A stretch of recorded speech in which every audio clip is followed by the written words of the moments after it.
Depuis la nuit des temps, l'homme chasse les poissons. Au fil des siècles, certains hommes se sont distingués des autres. Voici leur histoire.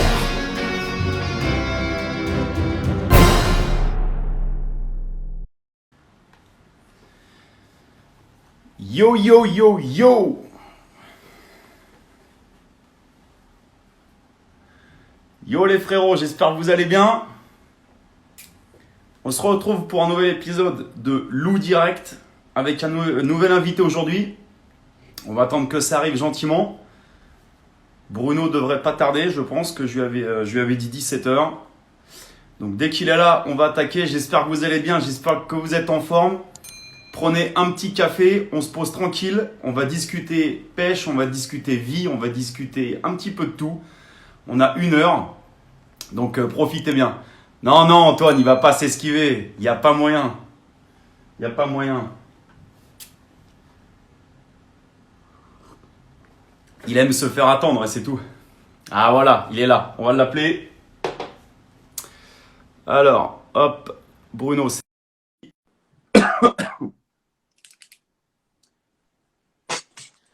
Yo, Yap. Salut Bruno, ça va? Ouais, ça va, merci. Est-ce que tu m'entends bien? Première chose. Écoute, ouais, je vais monter un peu le son aussi, tiens.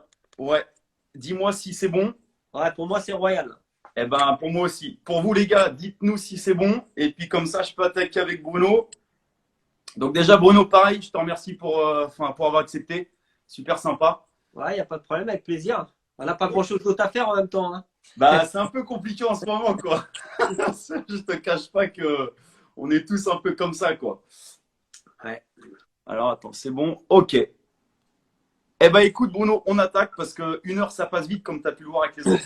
Ouais, j'ai vu ça, il n'y a pas de souci. Donc, voilà. Alors, écoute, la première question qui m'a été posée, c'est comment as-tu commencé la pêche? La question que je pose un petit peu à tout le monde pour attaquer. Bah, question un peu. La réponse, ça va être un peu la même que tout le monde, je pense, en fait. Moi, j'ai des parents qui se sont séparés très tôt. Et quand j'étais chez mon père, quand j'étais jeune, bah, il m'emmenait traîner partout, dans les forêts, partout.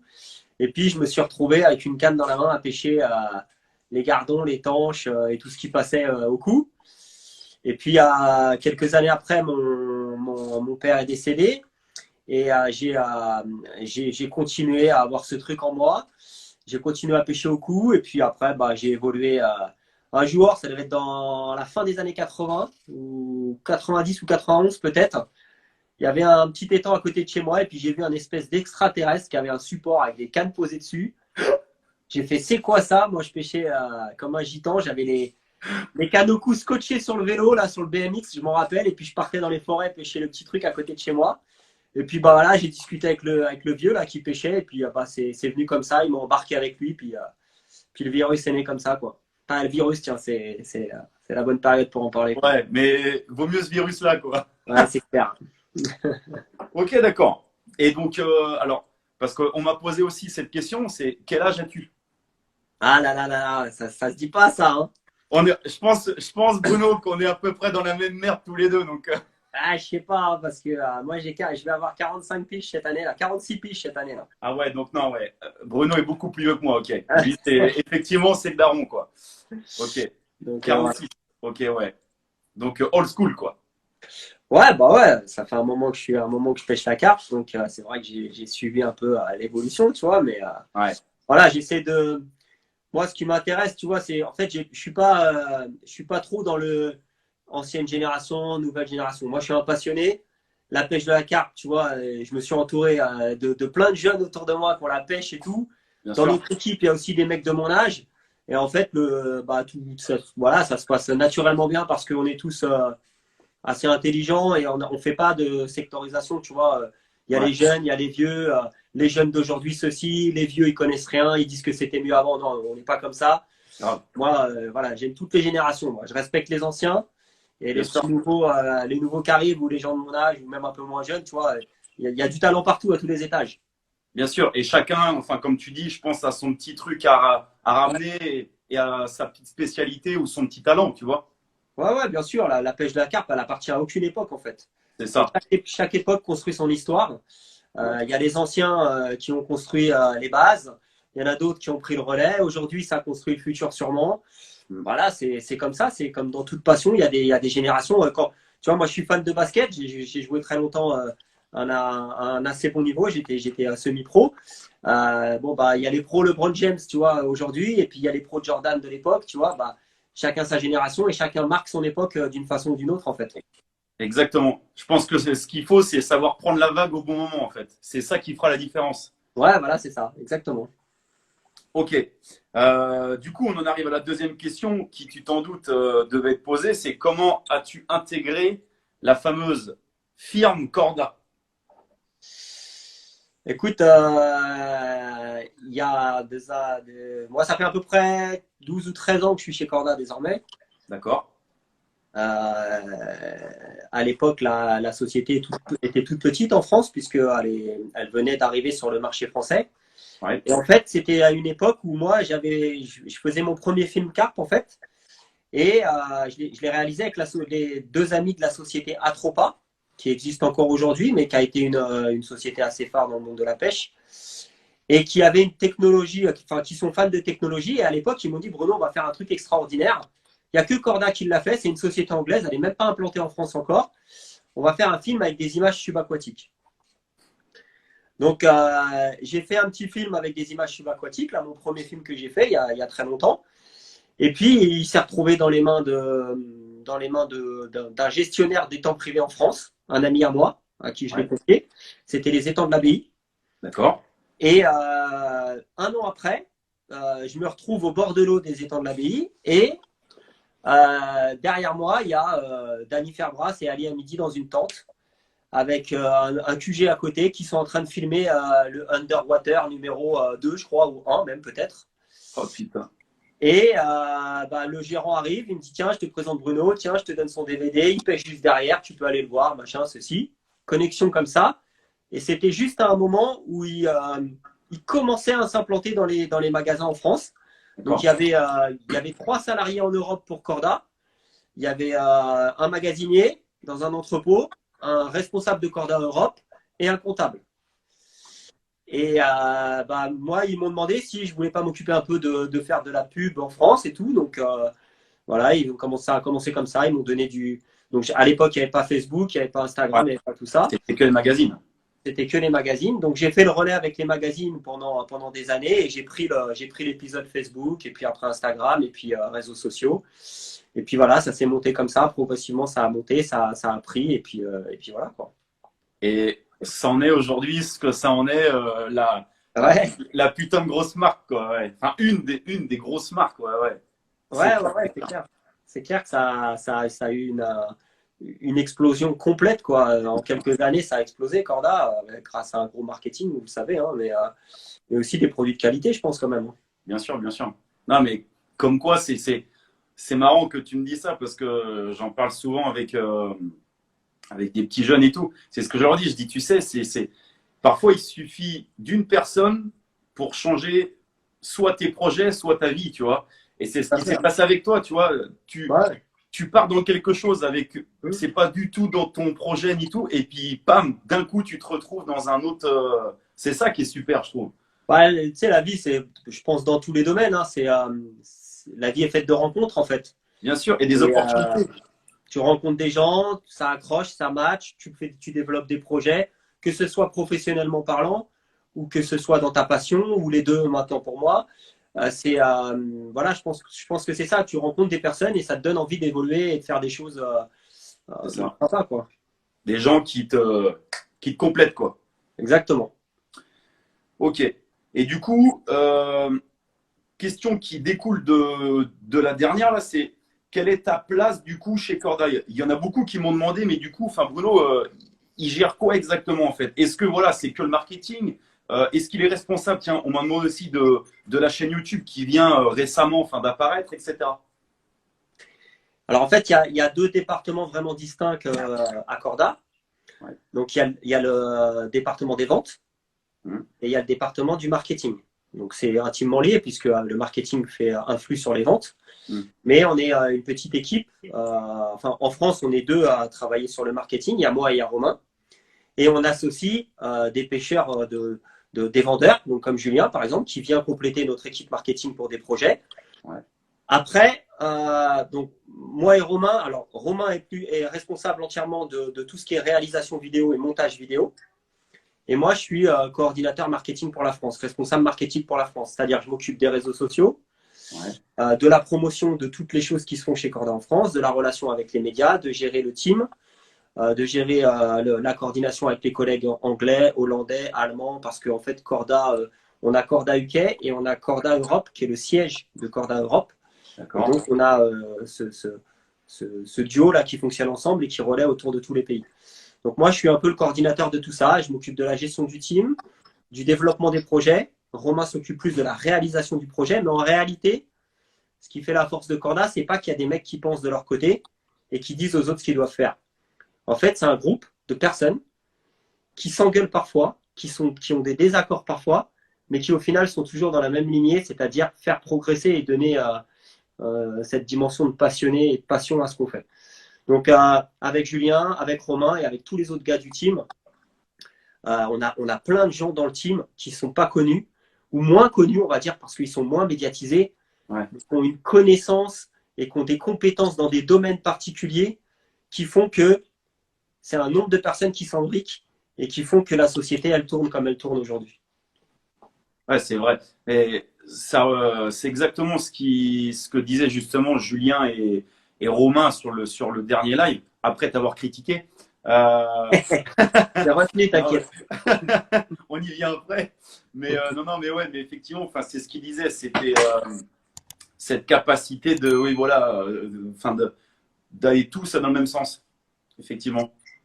Ouais, c'est ça, on est un groupe. En fait, il n'y a personne qui prend des décisions de son côté, en fait, si tu veux. Pour résumer le truc, c'est ça. Tout le monde consulte tout le monde et on part du principe que tout le monde peut avoir un avis positif et qu'on prend un petit peu à droite, à gauche. Et c'est ça qui fait que les idées, elles émergent, les projets, ils émergent. Et voilà, après, il y a des gens qui gèrent des choses. Tu vois, Julien, il gère les ventes et moi, je vais préférer ce que Julien, il gère. Moi, je m'occupe du marketing. Julien, il me donne son avis parce qu'il a aussi un avis là-dessus, parce qu'il est très présent sur les réseaux sociaux et tout. Romain, pareil, les autres gars du team aussi. Mais voilà, on a chacun des secteurs dans lesquels on a des objectifs, des machins, des ceci. Ça n'empêche qu'on se consulte tous dans nos idées et dans nos projets. D'accord. Ok. Ouais, c'est intéressant parce que effectivement, j'avais quelques notions. Enfin, j'imaginais un petit peu un truc similaire, mais je pensais pas que c'était aussi élargi en fait, on va dire. Si, ouais, on est l'équipe marketing Europe. Je sais pas combien on est, mais on est pas mal. Hein. On est bien entre les caméramans, parce que l'équipe marketing, c'est les caméramans. On a quelques mecs qui font de l'editing aussi, simplement du montage vidéo. Ouais. Plus spécialement, on a des graphistes, comment on dit, des graphic designers, pardon, ou des designers comme tu veux, qui s'occupent un peu de la création de magazines, de visuels, tu vois, des choses comme ça. Ouais. Et puis on a entre guillemets, au milieu de ça, des têtes un peu pensantes qui eux regardent le truc avec beaucoup de recul et amènent des idées et des projets, quoi. Ouais, de toute façon, enfin, c'est ça, c'est un business, hein, donc il faut absolument avoir tous les domaines parce que sinon tu peux pas y arriver. Bien sûr. Ok. Et du coup, c'est toi qui es responsable, j'imagine, de la chaîne Instagram, Corda France et YouTube aussi, alors, du coup. Ouais, alors Instagram, Facebook, c'est moi. YouTube avec Romain, je te dirais. D'accord. Alors, le désavantage de Romain, c'est que il a une connexion internet là où il habite qui est aussi grand que sa taille. Tu fais le rapprochement. C'est ce que j'ai vu dans le live hier. Voilà. Donc, quand il doit uploader une vidéo, il fait Bruno, tu peux le faire s'il te plaît.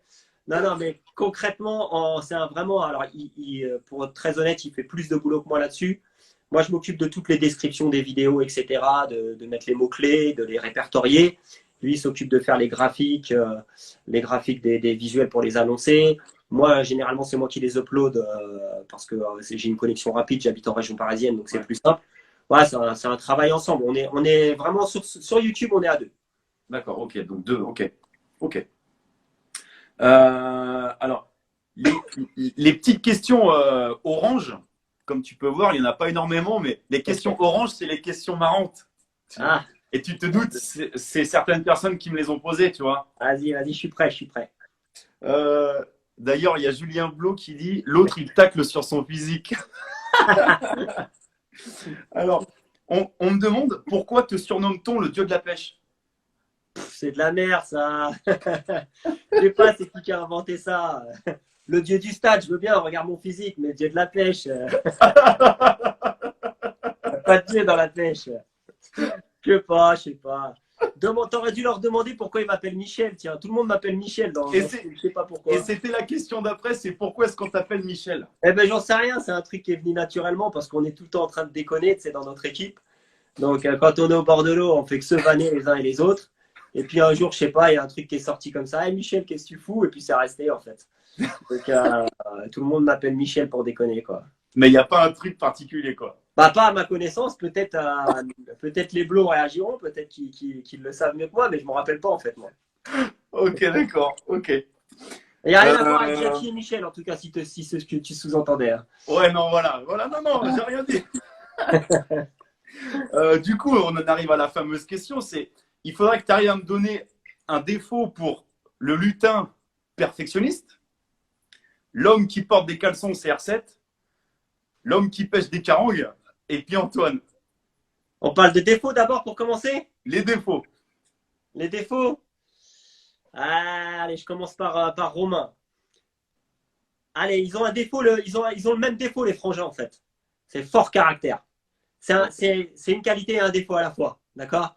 Et ils ont un sale caractère parfois, quand même. Hein. Ils le savent. Dedans, quoi. Ah là là, putain, ils me font chier des fois, je te le dis. Hein. Mais voilà. Par contre, des fois, c'est bien d'avoir des mecs en face aussi. Alors, pour tout de suite leur donner leur qualité, tu vois, c'est bien d'avoir des mecs en face qui ne sont pas d'accord avec toi et qui te le disent. Ouais. Donc, ça fait notre force. C'est qu'on sait se dire les choses. Et voilà. Donc, ils ont la qualité et le défaut en même temps. Le mec, il est honnête. Tu sais ce qu'il pense. Ouais, ça, c'est la base de notre relation. De toute façon, on a toujours su se dire merde quand il fallait. Ouais. Et voilà, c'est comme ça que ça marche bien, quoi. Ok. Pour celui qui porte des caleçons CR7. Ah là là, qu'est-ce qu'il a, lui? À part son piercing. Hein. Ah si, j'en ai une et ils sont témoins, les bleus. Il s'est pas ramé. Faut pas le mettre dans un bateau, les gars. Ne foutez pas dans un bateau. Ah, c'est un bordel. La seule fois où on l'a emmené dans un bateau, il s'en rappellera, il a voulu pêcher les obstacles, ça a été un carnage. Il a enchaîné les runs, mais il n'a aucune arrivée, en fait. C'était une galère. Non, sinon Pierrot, il sait très bien que je l'apprécie beaucoup. Hein. Voilà, il a peut-être un peu. Parfois, il ne sait pas trop ce qu'il veut, en fait. Il est beaucoup hésitant, il consulte, etc. Et parfois, je ne sais pas s'il est forcément bien conseillé, parfois. Okay. Mais en tout cas, c'est un bon gars, il sait que je l'apprécie beaucoup et qu'on restera toujours potes. Ok. Et pour Antoine? Tonio, qu'est-ce que tu veux dire à part... Tonio, je vais te dire honnêtement, c'est le mec le plus gentil de la Terre. Tu ne pourras pas trouver un mec aussi cool, un mec aussi dévoué pour la marque, comme on est tous. Alors lui, je crois que c'est dans une dimension incommensurable, mais c'est un gros bordélique, quoi. Surtout, si tu vas à la pêche avec lui un jour, ne t'attends pas à ce qu'il te fasse un bon petit repas, ne t'attends pas à rentrer dans son bivy et que ça soit un palace, ça va être un bordel. Si tu marches à côté de lui, fais gaffe, tu vas marcher sur un hameçon, c'est obligé. J'ai remarqué qu'il avait une épée au-dessus de la tête, ce mec. C'est pas non, mais les frangins, ils te l'ont dit, c'est Pierre Richard, le mec. À chaque fois qu'il va à la pêche, il se passe quelque chose. C'est ouf. Je me rappelle, il te le racontera, hein, une anecdote. Un jour, il nous dit, ouais, les pompiers sont venus me chercher, je suis monté dans un arbre, je suis resté coincé dans l'arbre. Mon pied, il est resté coincé dans l'arbre. Je regardais les carpes, c'est les pompiers qui sont venus descendre. Donc, tiens, t'es pompier, t'imagines? Ah bah moi, je peux dire que j'aurais fait un sacré live. Non, c'est un bon gars, le Tonio. Ok. Et si tu devais te donner un défaut à toi et ta qualité? Intéressant, ça. Un défaut, c'est que ils te l'ont peut-être dit aussi, les frangins, c'est que moi j'ai la bougeotte, quoi. Ouais, c'est exactement ce qu'ils m'ont dit. Ouais, c'est un bordel pour eux, franchement. Enfin, surtout pour Romain quand il filme. Parce qu'en fait, effectivement, lui, il aimerait que je respecte le cadre, que je reste dans le truc qu'on s'est défini à la base, mais ça part toujours en couille, quoi. Parce que moi, en fait, si tu veux, il y a quelque chose que je supporte pas à la pêche, c'est tu vois, par exemple, si je suis là, je pêche et que je vois les carpes sauter à l'autre bout, il faut que je bouge, en fait. C'est plus fort que moi. Ouais. Même si peut-être elle ne mange pas là-bas, tu vois, peut-être elle saute là-bas seulement. Mais c'est plus fort que moi. Psychologiquement, il faut que je sente que je pêche au bon endroit. Donc, si je sens mal, tu vois, je te donne un exemple. Il y a pas très longtemps, juste avant le confinement, j'ai été pêcher à un endroit. J'étais parti pour 48 heures. Je me suis installé le matin à 7 heures. À 8 heures, j'ai déménagé. Je me suis barré à l'autre bout du lac. Ah, putain, Au bout d'une heure, je ne sentais pas le truc. Pourtant, je me suis installé là. J'ai choisi ce truc-là, quoi. J'ai regardé, je me suis baladé en bateau dans les branches, j'ai rien vu, je me suis barré à l'autre bout du lac. Et ça, tu vois, c'est pour un caméraman comme Romain, ça doit être une catastrophe, quoi. Oui, c'est dur. Ouais. Une catastrophe. Donc, c'est peut-être un défaut que j'ai, c'est que je suis pas assez cadré. Et ça, c'est une force qu'a Julien ou Pierre, par exemple. C'est que c'est des mecs, ils arrivent à construire leur pêche en restant sur place. Oui. Et ça se voit dans leurs vidéos d'ailleurs. Exactement. C'est des mecs, ils sont forts mentalement au point de se dire que 24 heures, 48 heures, il s'est rien passé, bah, je continue. Je suis dans mon truc et forcément, à un moment, ils comprennent. Et à un moment, quand ça rentre, bah, ça fait bingo, tu vois. Ouais. Et moi, en fait, c'est pas forcément un défaut, mais j'ai pas ce style de pêche. Tu vois, j'ai besoin moi d'aller chercher les poissons, de bouger, etc. Donc c'est juste un truc différent, mais parfois ça peut être vraiment chiant, quoi.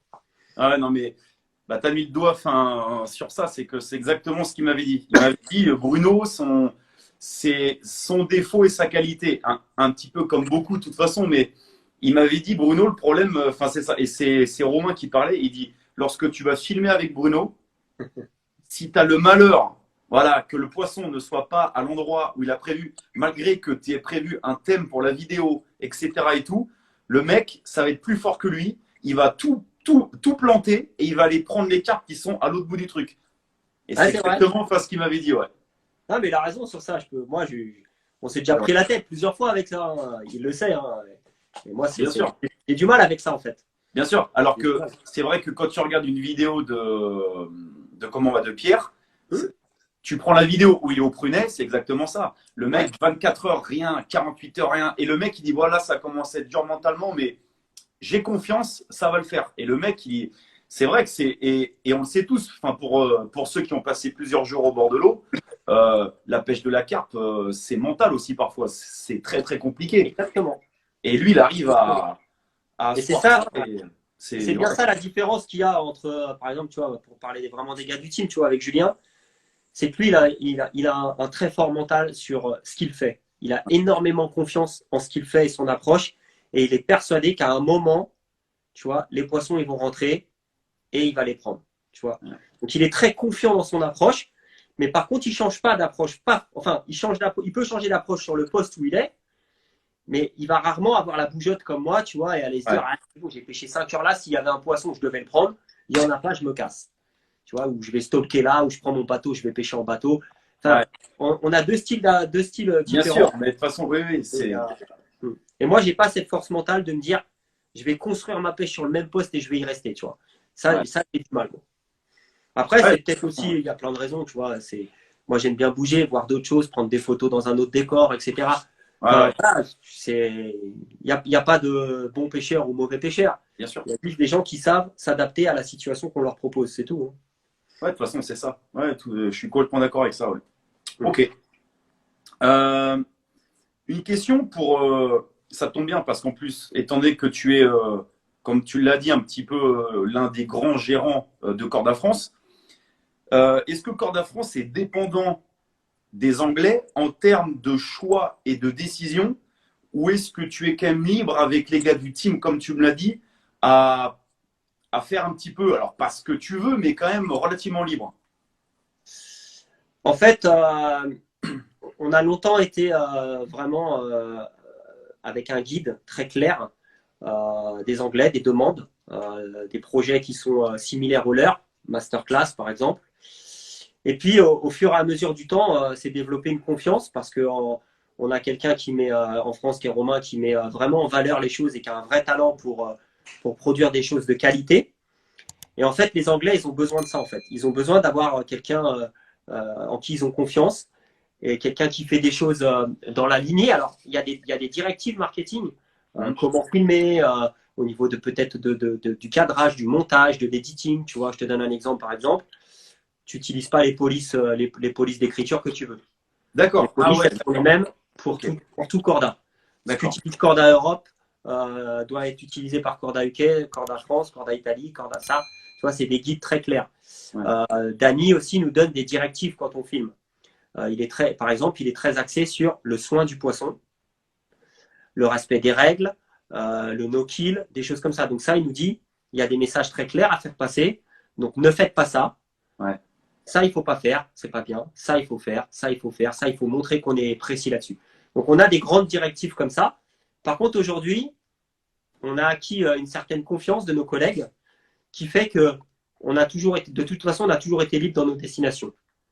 Et aujourd'hui, on est plus force de proposition que on suit les thèmes qui découlent de l'UK ou des collègues européens. D'accord. On a des idées superbes qu'on reprend des autres pays parce qu'elles sont fantastiques. Mais aujourd'hui, on peut proposer nos propres projets. C'est ce qui va d'ailleurs être le cas cette année. Romain, il a donné quelques indices en parlant du prochain masterclass qui n'aura pas lieu. Ouais. Et ben, on a la liberté cette année de pouvoir créer des contenus qu'on a envie de créer depuis des années, mais qu'on n'avait pas l'occasion de faire. Donc cette année, on va un peu se lâcher en fait. Et on va aller à l'essentiel de ce que nous, on aime faire. Et on va faire des projets qui nous tiennent à cœur en fait. Donc on a cette liberté quand même. D'accord, ouais. Ok. C'est intéressant. Et d'ailleurs, je suis pressé de voir un petit peu ce que ça va donner parce que j'aime bien tout ce qui est trucs comme ça, un petit peu innovant. Parce que comme l'a dit Julien et Romain, ils ont raison. Ça reste fantastique, c'est des super images. On adore les masterclass. Mais ils ont raison sur le fait que au bout d'un moment, malheureusement, si tu fais pas preuve d'innovation, tu as tendance à tourner en rond et tu ne vas pas pouvoir réinventer la pêche indéfiniment. Donc, c'est à toi de trouver des petites choses que les gens vont, je pense, vont se dire waouh, putain, ouais, il n'y a personne qui a pensé à ça en fait. Et c'est là la force d'une équipe, enfin, à mon sens en tout cas. Ouais, et puis après, nous aussi, tu vois, Romain, moi j'ai toujours aimé la photographie. Avant même de rentrer chez Corda, je m'étais déjà lancé dans la photographie à titre personnel, dans la pêche plus particulièrement. Donc j'avais déjà ça quand je suis rentré chez Corda.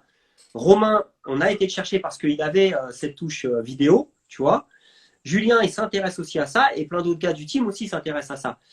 En fait, pour nous, Masterclass, c'était la réalisation d'un catalogue audiovisuel qui permet aux gens de savoir comment on doit utiliser nos produits. D'accord. Voilà. Au lieu d'avoir un catalogue papier où on présente les produits, nous, on a décidé de les mettre en valeur au travers l'utilisation de comment on doit les utiliser en fait. Donc, on montre comment on utilise les produits dans Masterclass. Donc, ça, c'était plutôt un projet, tu vois, commercial, il faut le dire, qui est censé supporter les ventes et aider nos collègues des ventes dans les ventes. À côté de ça, on a des projets comme InSession ou des choses comme ça où on voit moins de séquencerie, de présentation de matériel, etc. Et là, c'est des choses où nous, on prend énormément de plaisir aussi. On en prend dans Masterclass, mais on en prend aussi là-dedans parce que là, on est libre de réaliser les belles images. Dans Masterclass, on ne s'attarde pas trop sur les magnifiques images de nature, de drones, de machin, parce que ce n'est pas le sujet en fait. Bien sûr, bah oui. Par contre, dans d'autres projets, comme ceux qu'on va faire cette année, on va s'attarder sur qu'est-ce qu'il y a autour de la pêche de la carpe. Qu'est-ce qui nous pousse à aller au bord de l'eau et qu'est-ce qu'on aime en tant que passionné. Est-ce que c'est simplement prendre des poissons? Est-ce que c'est simplement utiliser les bons produits pour prendre des poissons? Ou est-ce que c'est une ambiance, des paysages et autre chose? Et c'est ça qu'on veut mettre en valeur parce que les gens qui pêchent la carpe, ils aiment bien le beau matériel, etc. Mais ils ne sont pas venus à la pêche de la carpe parce qu'ils veulent utiliser du beau matériel. La pêche de la carpe, c'est un loisir. Tu le fais parce que tu aimes pêcher la carpe, pas parce que tu aimes utiliser du beau matériel. Moi, quand je vais faire un foot avec mes potes, j'en ai rien à foutre d'être avec un short Nike ou autre chose. Parce que je le fais parce que j'ai envie d'être élégant, d'être stylé, etc. Mais si j'y vais, c'est parce que je prends du plaisir en jouant au foot. Et tu as tes potes. Ouais. Exactement, tu vois. Et c'est ça qu'on veut retransmettre aussi, c'est que nous, on est des passionnés, on aime les belles images et on aime pêcher, simplement. Et j'espère qu'on y arrivera. Ah, mais c'est une très bonne, c'est une très bonne, on va dire, idée maîtresse, enfin, comme fil conducteur, parce que c'est exactement ce que je déplore avec certaines personnes, c'est qu'elles oublient ça. Et comme tu dis, c'est très important, notamment pour les plus jeunes, de bien garder ça en tête, c'est que tu vas à la pêche pour toi, en fait, et pas pour les autres.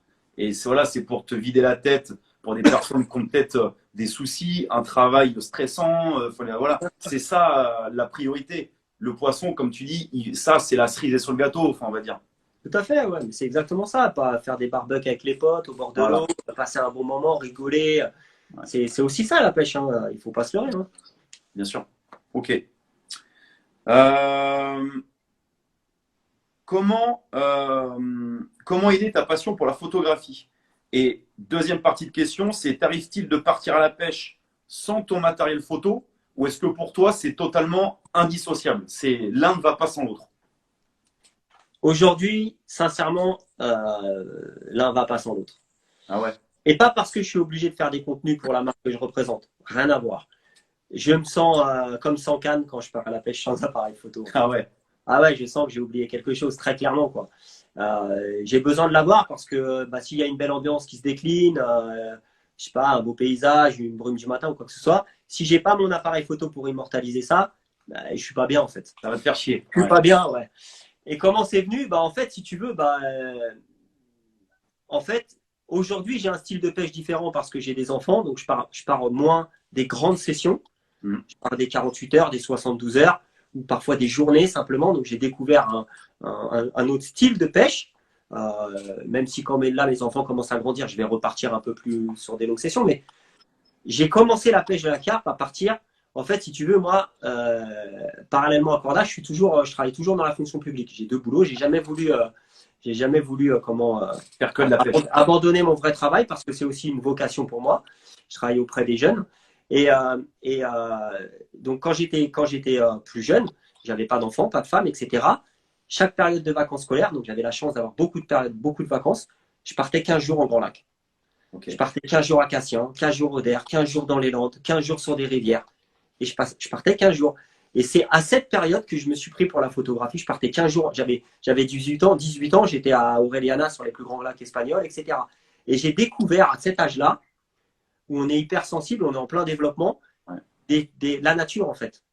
Et c'est là qu'à un moment, j'ai commencé à investir tu vois, j'avais un appareil photo jetable, toujours sur moi, et je commençais à faire des photos autre chose que des poissons.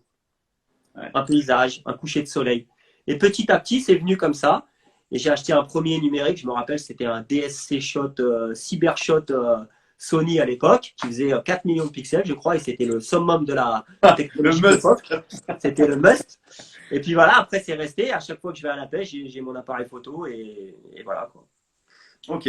Ouais. Mais il y en a beaucoup. Tu vois, je parlais avec Thibaut Cotel, c'est pareil. Il me dit non, moi, je pars, je fais de la photo. Sinon, je remonte dans la voiture et je fais demi-tour, quoi. Ouais, c'est ça. Ouais. C'est ça. Pourquoi t'as pas changé alors? Toujours des shoots de merde, il dit Julien. Tiens, Juju.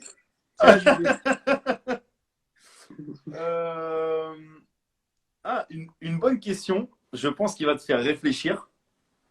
Je vais te laisser un petit peu le temps pour réfléchir. C'est où te verrais-tu dans 15 ans? Qu'est-ce qui te ferait plaisir à dire, ouais, si je suis à telle place, tel lieu et telle fonction, ouais, je serais vraiment heureux. Que ce soit en vie privée ou en pêche, attention, hein, c'est très général. Bah, dans ma vie privée, tu vois, je serais tenté de te dire que avec l'époque qu'on vit, j'espère que ma famille et mes proches seront toujours tous en bonne santé et que je pourrai profiter d'eux.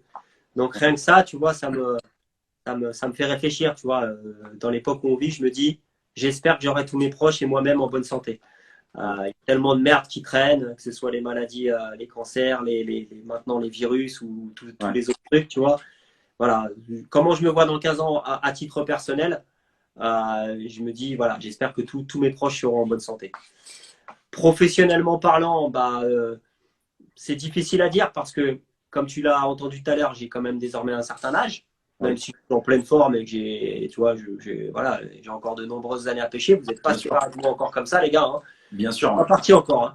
Non, parce que je les vois les petits jeunes là derrière là qui. Tu vois, hein. Ils poussent. Pour l'instant, pas encore, les gars. Pas encore. Dans le game encore. Non, je déconne. Mais bien évidemment, c'est difficile de te projeter à 60 piges, dans 15 piges ou 20 ans, tu vois. Est-ce que tu seras encore au bord de l'eau? Est-ce que tu auras la niaque comme aujourd'hui? Est-ce que tu seras en bonne santé pour y aller? C'est difficile. Et ça, c'est pas qu'à mon âge, je pense. Ouais. Tu vois, avec ce qu'on vit aujourd'hui et avec ce que tu entends autour de toi, des gens qui sont malades pour plein de raisons, tu vois, ce qu'on n'entendait pas quand moi. Et ça, c'est difficile pour les jeunes d'aujourd'hui parce que plus tu vieillis, plus les gens qui sont autour de toi sont vieux et plus ils sont exposés aux maladies. Ouais. Tu vois. Donc, quand tu es jeune, tu ne côtoies que des gens de ton âge qui sont en bonne santé. Et tu n'y penses pas. Et donc, tu te projettes très facilement vers l'avenir. Tu te dis, Ouais. dans 15 piges, ça sera comme ça. Je suis en bonne santé aujourd'hui, mes proches le sont, je le serai aussi. Mais au final, plus tu vieillis et plus tu t'aperçois qu'il y a des gens autour de toi qui commencent à avoir des problèmes de santé. Donc déjà, se sentir en pleine santé et pouvoir te dire que tu pourras continuer à aller pêcher, que ce soit pour ton boulot ou pour ta passion, c'est déjà bien. Déjà bien. C'est déjà bien. Ok. Ok.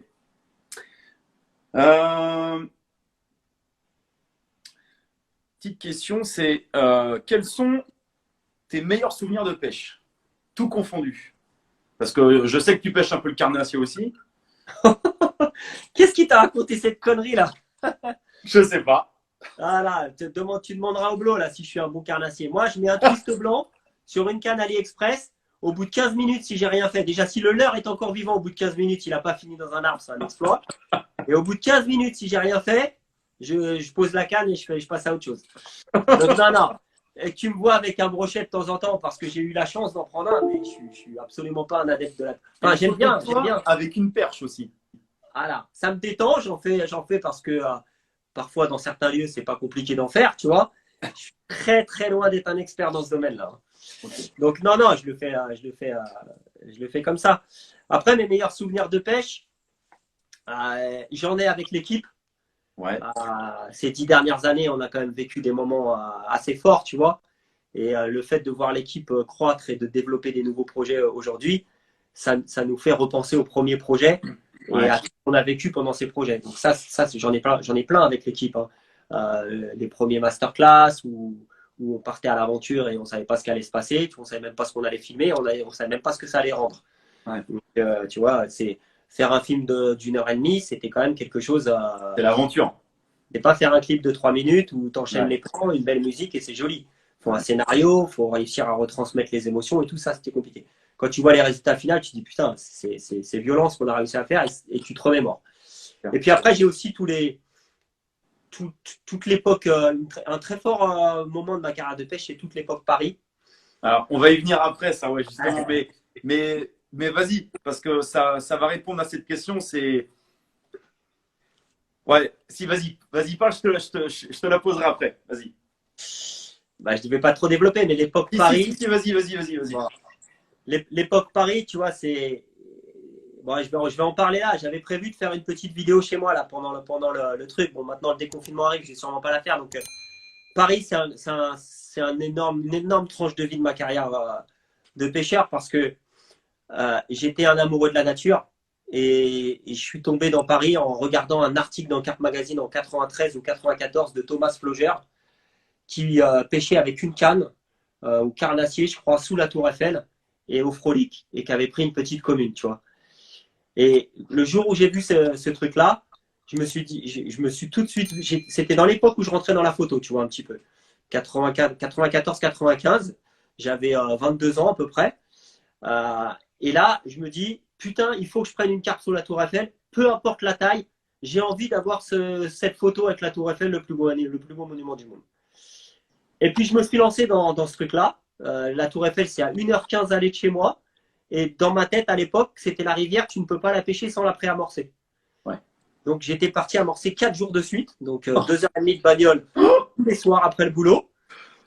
Et premier jour où je pêche sous la Tour Eiffel, j'ai jamais pu poser une deuxième canne sur le rod-pod. Je me rappellerai toute ma vie. J'étais avec mon pote d'enfance, Paco. On a enchaîné 25 touches dans la nuit, quoi. Oh là là. Et c'était un truc de malade, tu vois. Et donc, là, posé avec des petites communes, c'était principalement des petites communes devant la Tour Eiffel. Ouf, c'était un moment magique. Elle s'illuminait, c'était royal, tu vois. Et puis, on est revenu. Et puis, on a commencé à adopter nos stratégies. On s'est dit peut-être qu'il y a des gros poissons. À l'époque, c'était 0 silure. On ne prenait pas un silure dans Paris. Et puis, on a commencé à prendre une miroir, 2 miroirs, une 20 plus, 2 20 plus, 3 20 plus. Et là, c'était devenu carrément une addictologie, en fait. C'était une addiction, en fait. Non, une addictologie, ça ne se dit pas. J'étais addict à Paris, en fait. J'avais besoin de cette ambiance. J'avais besoin de ce truc, tu vois, un peu comme les mecs qui sont passionnés de Cassien, quoi. Ouais, c'est ça. Ouais. J'avais besoin d'aller à Paris non-stop, quoi, parce que il y avait une part de mystère énorme, tu vois. Ouais, Tu bien prenais sûr. le 20 plus, le lendemain, tu en prenais une autre complètement différente, et tu te disais, mais putain, je pêche le même spot Ouais. depuis 2 ans, je pêche que la Tour Eiffel, j'ai rien vu d'autre à Paris, et je tombe des bœufs comme ça, les 20 C'est plus, que il de y la a 20 ans. surprise. Ouais. Les 20 plus, il y a 20 ans, c'était pas les 20 plus d'aujourd'hui, tu vois. Ah bah, c'est clair. C'est pas un truc classique, quoi. C'est clair. Et puis donc, on a commencé à s'intéresser à Paris de plus près, à chercher des approches pour principalement cibler des miroirs. Donc, on a changé de secteur dans Paris. On avait l'objectif de prendre une carte devant chaque monument de Paris, tu vois. Donc, j'ai fait le musée du Louvre, j'ai fait le quai des Orfèvres. Enfin, je me suis tapé un délire, tu vois. Et puis, on a découvert pendant 15 ans le cheptel de la Seine. On l'a vu évoluer, on l'a vu devenir très compliqué. On a découvert l'arrivée des silures, comment s'adapter. Et vous l'avez vu dans Masterclass, c'est désormais très, très compliqué de prendre des poissons dans la Seine. Et donc, c'était vraiment une époque très, très marquante de ma carrière. D'ailleurs, cette époque que tu as partagée avec l'un de mes meilleurs amis, si même c'est peut-être pas mon meilleur ami maintenant, c'est Olivier Gonzali. Alors, Olivier Gonzali, ouais, il a beaucoup pêché Paris, tu as raison de le dire. On ne s'est pas croisé sur les berges. Je ne sais plus à quelle époque il est parti aux États-Unis, mais c'était probablement dans les années où moi je pêchais à Paris déjà. Ouais. Lui, je pense qu'il pêchait un autre secteur de Paris. Il n'est jamais venu trop vraiment dans Paris, il me semble. Olivier, tu m'arrêteras si je me trompe. Lui, il pêchait plutôt un petit peu les extérieurs de Paris, mais c'était pleine ville quand même. Ouais. Et on a eu la chance d'être dans une période où il n'y avait pas trop de silures et on arrivait à cibler principalement les carpes, quoi. Ah, c'est ça. Et après, ça s'est compliqué au fil des années, quoi. Il est parti au bon moment, lui. Ouais, grave. Ouais, parce que quand tu vois la pêche qu'il pratique, où je suis parti chez lui l'année dernière, où j'avais fait un petit film, c'est vrai que je rejoins ce que tu dis. C'est moi, quand j'ai été là-bas, je lui ai dit à Olivier, j'ai dit, mais moi, mais ça m'a rendu dingue de pêcher des rivières comme ça de 1 km de large. Et voilà, on fait 15-20 départs dans la journée. C'est un truc de fou. C'est un truc de fou. Et tu dis, ouais, ça, c'est la pêche que. Putain, si elle était comme ça, mais qu'est-ce que ça serait un putain de bonheur, quoi. Puis les carpes, ils ont la patate là-bas en plus. Hein. C'est ça. C'est des poissons de 8, 9, 10 kilos. Mais à chaque fois, tu dis, j'ai mon record. Et en fait, non. Mais ouais, voilà. C'est réputé pour ça. C'est incroyable. Franchement. Ah non, c'est vrai que pour ça. Et Olivier, je sais qu'il est. Lui, c'est un mec qui peut pêcher. De toute façon, on l'aura aussi en live. Mais c'est un mec, lui, il apporte beaucoup d'importance au cadre dans lequel il prend le poisson. C'est pas le poisson le plus important, c'est le cadre. Exactement. Et ça, je suis d'accord avec lui. Hein.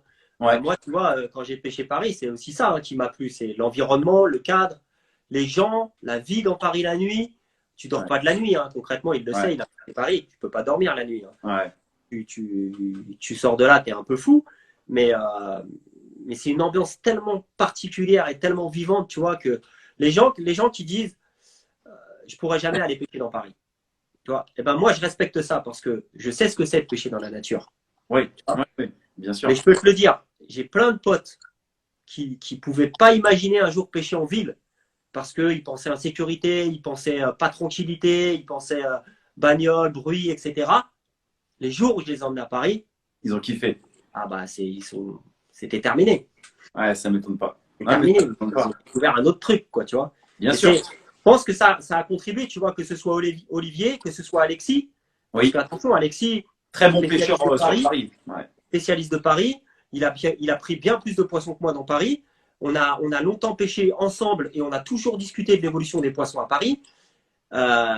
Lui, tu vois, je pense que ces mecs-là, ils ont contribué à ce qui est devenu le street carp fishing. Ouais. Tu vois, désormais, c'est pas devenu une mode, mais c'est devenu quand même quelque chose qui est pratiqué. Ouais, bien sûr. Dans les grandes villes, que ce soit à Lyon, Toulouse, peu importe où, c'est devenu quelque chose de sympa aussi. Tu vois, ça fait des photos originales, ça a redéveloppé et redynamisé le truc. Je pense que c'est aussi un peu ça qui a attiré les jeunes dans la pêche de la carpe. Ouais, parce que comme tu dis, je pense que ça. Moi, je dirais même que ça a même été encore plus loin, c'est-à-dire que c'est même devenu un petit effet de mode. Tu vois? Ouais. Avec vrai. le style vestimentaire, le truc, c'est un tout, je trouve, tu Ouais. vois. Ça a développé. Les fringues d'aujourd'hui, tu vois, elles sont très axées street, etc. Mais en fait, ça correspond au public de la pêche à la carpe d'aujourd'hui. Tu Ouais, vois, Montluçon, tu as plein de jeunes, quoi. C'est ouais, plein de bien jeunes, quoi. sûr. Très jeune. C'est devenu très populaire, la pêche à la carpe, hein. Ouais. Et tant mieux. Bien sûr, bien Tant sûr. mieux. Comme je le dis tout le temps, c'est les jeunes l'avenir. Ouais, c'est clair. Ok. Alors justement, bon, tu y as un petit peu répondu, mais c'était la question que je voulais te poser, c'était quelle est ta vision de la pêche en Seine actuellement par rapport à ce qu'on a connu à notre époque? Bon voilà, tu y as un petit peu répondu quand même en partie, hein. Bah, tu vois, pour te donner un exemple, quand j'ai commencé la pêche, tu prenais autant de brèmes que de carpes, par exemple. Aujourd'hui, tu peux demander à Julien et Alexis, ils ont passé une semaine dans Paris à pêcher, demande-leur combien ils ont pris de poissons blancs. Et tu vas voir que c'est quasiment zéro, quoi, je crois, sur la semaine. Et pourtant, quand je te dis ça, moi j'ai pêché des nuits entières à pêcher au maïs doux sur l'hameçon, ou même parfois avec un seul grain de maïs. Et tu prends une brème, si tu prends une brème par nuit, c'est énorme, quoi, en fait. Donc, en fait, l'évolution, je pense qu'elle a été générée par l'arrivée du silure. Oui. A repoussé des populations. Alors, ils ont peut-être tapé dedans un peu, mais c'est pas ils les ont décimés. Je pense qu'ils ont repoussé les populations de brèmes, de poissons blancs et de petites carpes dans des zones où les silures sont moins présents. Ouais. Au fur et à mesure des années, moi, ce que j'ai constaté dans la pêche à Paris, c'est que plus les années arrivaient, plus les silures arrivaient, plus les touches de carpe étaient rares et plus la moyenne de tes prises était haute. Ouais. Au jour d'aujourd'hui, Alexis pourra confirmer, il est rare de prendre des petits poissons à Paris. En plein cœur de Paris, je te parle. Il est rare de prendre des communes de 5, 7, 8. Tu touches des poissons, c'est tout de suite 10, 12. Voilà. Tu en touches encore des petits poissons, je ne dis pas qu'on n'en trouve pas. Ouais. Et pourtant, nos approches à Paris, Alexis, par exemple, pêche beaucoup en amorçant au maïs. Parfois même, dans certains cas, il amorce avec du chenvi. Putain. Et il prend très peu de brèmes, très peu de petites carpes, ou quelques-unes, mais c'est misérable. Il a très peu de touches, mais par contre, on prend des gros poissons. Ouais. Ce que je veux dire aussi par là, c'est que quand on parle fleuve, rivière, on parle d'immensité, de poissons qui peuvent voyager sur des kilomètres et kilomètres, etc. Au fil des années, avec Alexis, Julien et Alexis, dans le masterclass, ont pris des poissons aussi. Ce sont des poissons qu'on a déjà pris plusieurs fois. Ah, oui. Les grosses miroirs, les grosses communes, on les a toutes pris plusieurs fois, à quelques exceptions près. Le cheptel dans Paris, c'est pas impossible qu'on ait fait le tour. Des gros poissons, je te parle. Ah ouais. Il y a sûrement quelques gros poissons que. Alors, la seule particularité, c'est qu'on peut pas voir les poissons. Oui. À Paris, parce que on a immergé les caméras un peu. Tu l'as vu dans Masterclass. On a vu quelques communes. C'est des communes que Alexis a déjà prises et qu'ils ont prises pendant le film. Mais sinon, tu n'as pas de zone claire où tu vois les poissons. Il n'y a pas de grosse frayère à Paris où tu peux voir les poissons, où tu les vois, mais c'est pas forcément les gros poissons que tu vois. En tout cas, il y a sûrement quelques gros poissons qu'on n'a pas pris. Mais le fait de reprendre plusieurs fois les plus gros poissons, c'est un signe, nous indique qu'on a peut-être fait le tour d'un cycle en fait. Ouais. Tu vois, et que comme les poissons ils frayent pas, tu prends pas de petits poissons dans Paris, ou alors les poissons frais, mais dès que les poissons sont nés, ou ils se font bouffer, ou ils se barrent de la zone, parce qu'il y a trop de prédateurs, fait qu'à Paris, on a une population qui est, je pense, pas très élevée, mais par contre, elle concentre quand même quelques gros poissons. Ouais, c'est intéressant. Mais c'est un petit peu l'idée que je m'en faisais, mais par contre, j'avais pas pensé à cette histoire de migration de petits poissons. C'est vrai que c'est un truc intéressant à prendre en compte. Quoi. Ouais, tu vois, alors, je sais pas, hein, c'est toujours une légende, est-ce que les poissons passent les barrages ou pas? Bon, ça, c'est un truc légendaire, tu vois. Mais après Paris, ce qu'on appelle nous Paris aval, les populations de petites communes, elles grandissent. Ah, elles grandissent. T'as beaucoup plus. Paris amont est très réputé pour ses gros poissons. Paris est réputé pour ses gros poissons. Un autre gars qui pourrait t'en parler beaucoup, c'est Brice Fardeau, qui pêche beaucoup la Seine dans Paris. Tom Brott aussi, des collègues de chez C.C. Moore qui sont très axés sur la Seine. ils prennent beaucoup de beaux poissons parce qu'ils pêchent Paris-Amont. D'accord. Dès que tu passes Paris-Aval, que tu arrives dans les Yvelines, que tu arrives par là-bas, les miroirs, elles deviennent de plus en plus rares. Mais plus de touches. Mais plus de touches. Ah ouais. Plus de touches, mais plus de petites communes en fait. Ouais, d'accord. Ça, tu vois, c'est aussi significatif. Alors, est-ce que c'est des populations de poissons qui étaient dans Paris et qui ont bougé vers là-bas? Je ne sais pas. Ouais. Mais en tout cas, ce qui est sûr, c'est qu'après Paris, il y a moins de silures. D'accord. Et Ouais, tu retrouves intéressant. des populations de communes assez régulières. Et beaucoup de blancs aussi, hein, de Brême, etc. Ouais. Ok. Ouais, c'est intéressant. J'ai bien fait de te poser cette question, tu vois. C'est pas mal. Putain, il reste déjà plus que 10 minutes, quoi. Comment est née l'idée des lifestyles? En fait, sûrement parce que j'ai dû voir un vlog quelque part, ou alors je me suis inspiré de blogueurs, tu vois, qui faisaient des trucs. Et un jour, je me suis dit, tiens, bah, je vais faire un truc qui ressemble à mes pêches, tu vois. En fait, je pense que les lifestyles, très clairement, ils sont nés il y a 3 ans à la naissance de mon fils. Avant ça, j'avais énormément de temps. Je passais plein de grandes sessions longues au bord de l'eau. Et quand j'ai commencé à faire des plus courtes sessions, notre équipe à ce moment-là s'agrandissait. Romain passait un peu plus de temps avec peut-être d'autres personnes au bord de l'eau à filmer. Et j'ai dit, tiens, bah, c'est aussi l'époque où Romain m'a fait un peu découvrir ce qu'on pouvait faire en vidéo. J'ai commencé à m'intéresser un peu de plus près. Et je me suis dit, bah, tiens, pourquoi pas m'auto-filmer comme un blogueur ou un vlogueur, tu vois, et de créer un espèce de vlog personnel. Mais je n'avais pas envie de l'appeler vlog. Ouais. Je l'appelais lifestyle. Ok, d'accord. Ouais, puis effectivement, ça correspondait à ta vie qui évoluait, quoi. Ouais, voilà, à cette époque-là, je pêchais beaucoup, tu vois, c'était juste la naissance de mon fils, donc je partais pas trop la nuit. Et je faisais pas mal de petits parcs-lecs à côté de chez moi, et j'arrivais le matin de bonne heure et je repartais le soir. Et donc, j'ai commencé à filmer mes journées de pêche comme ça. Les premiers lifestyles, c'est que sur des petits lacs à côté de chez moi qui durent une journée, il n'y a pas de nuit. Et puis après, quand j'ai repris un rythme de pêche un peu plus large, et ben, j'ai commencé à filmer avec des nuits, des 48 heures, etc. Et puis, on en est à ce qu'on en est aujourd'hui. Alors, tu regarderas, il y en a un ou deux, je crois que c'est Romain qui les a montés. Avant, c'est moi, tu vois bien la différence d'ailleurs. Parce que moi, le montage, c'est pas mon truc, en fait, pas du tout. J'ai pas un boulot à part. Et c'est long, c'est très très long. Bien sûr. Tu vois, je peux pas faire ça la journée chez moi parce qu'avec les enfants dans les pattes, c'est impossible. Et puis concrètement, moi, tout ce qui n'est pas de ma compétence, je délègue à quelqu'un qui est compétent. Ouais. C'est aussi ça la force de pouvoir mettre les choses en valeur, c'est de ne pas faire des choses moyennes toi-même alors que quelqu'un dans ton équipe le ferait mieux. Ouais. Donc les 2 derniers lifestyles là, qui sont faits, donc il y en a 2 ou 3 qui ont été faits par Romain. Il a gracieusement accepté de me les monter, mais il n'en peut plus de mes rushs, donc il a dit stop. Et je le comprends. Et les derniers là, c'est William, un gars de chez nous, là, William Carfishing, je pense que tu vois c'est qui. Ouais. C'est un très très bon gars et il est très très fort en editing aussi. Et pour l'instant, il n'en a pas marre. Donc, il faut en profiter, quoi. Ok. Non, merci d'ailleurs. Ok.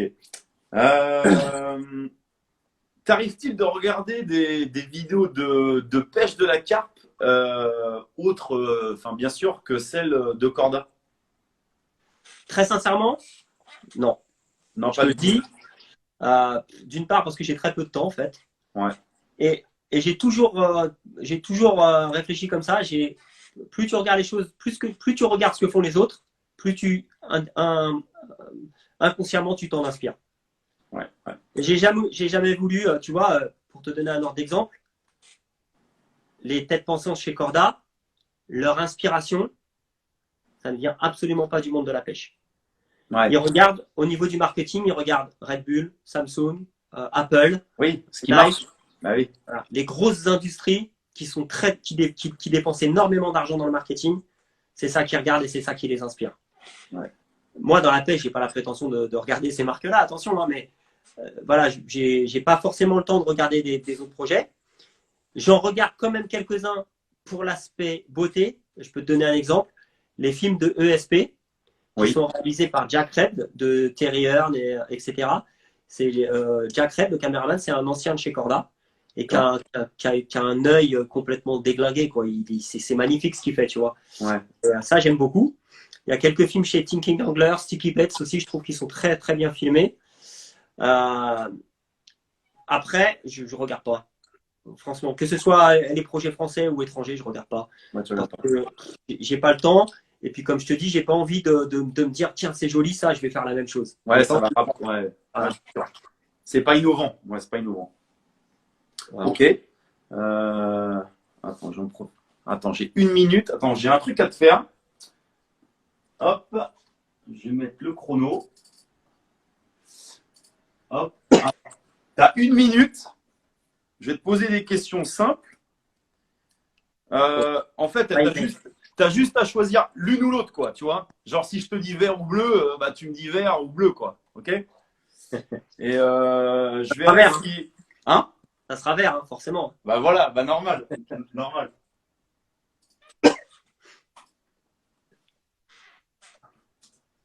Allez, on est parti.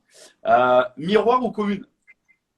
Commune, Rivière ou gravière? rivière, Bouillette ou graine? bouillette. PSG ou Marseille?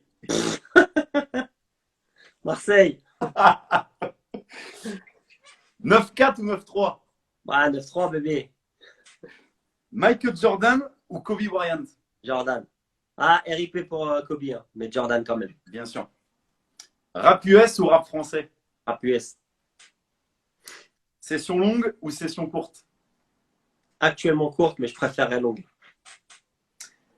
Thé ou café? Café. Instagram ou Facebook? Instagram pour la beauté des comptes. Et privé ou public? Les deux.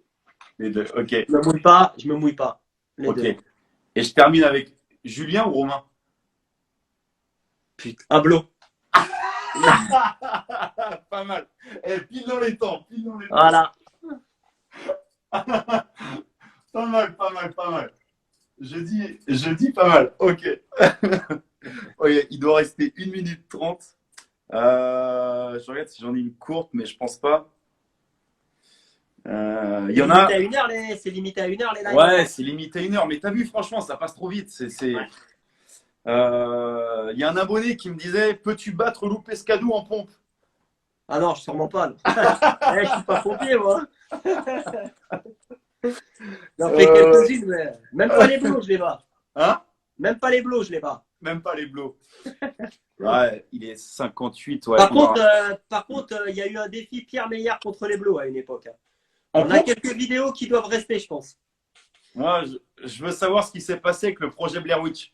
Ah, bah ça, c'est du lourd, ça. Il y Mais a ça, peut-être je des pense vidéos que- qui tournent. Je pense On qu'il t'enverra faudrait ça plus en de temps. off. On t'enverra ça en off. Ok. Bah écoute, là, il doit rester 1 minute. Bruno, je te remercie beaucoup pour être passé. Vraiment super cool comme d'habitude, mais ça passe encore trop vite. Merci pour ta vision des choses. Merci pour ce que tu fais. Comme je l'ai dit à Romain et à Julien, j'aime beaucoup cet état d'esprit. Et je pense que c'est une bonne chose, surtout dans l'état actuel des choses. Comme tu l'as dit tout à l'heure, il faut s'efforcer de donner une bonne image de notre passion. Et je trouve que vous le faites très bien tous ensemble, quoi. Donc, merci pour votre boulot, les gars. Merci à toi pour l'accueil. C'est vraiment sympa ce que tu fais aussi. J'aime beaucoup. Moi, j'invite tous les gens à venir aimer ta chaîne YouTube parce qu'il y a des trucs vraiment sympas. Merci J'espère beaucoup. que ces podcasts, ils dureront après le confinement, que ça ne va pas s'arrêter au confinement. Ouais. Prenez tous soin bien de vous. C'est bientôt la fin pour beaucoup d'entre nous. Le 11, normalement, ça devrait le faire. Continuez de rester prudent si vous voulez qu'on ne se reconfine pas. Et restez 100 km autour de chez vous, mais profitez bien du bord de l'eau parce que je pense que ça va faire du bien à beaucoup. C'est clair. Bon, bah, merci à toi et je te dis à la prochaine. Ciao. Ciao à tous, à Ciao. bientôt.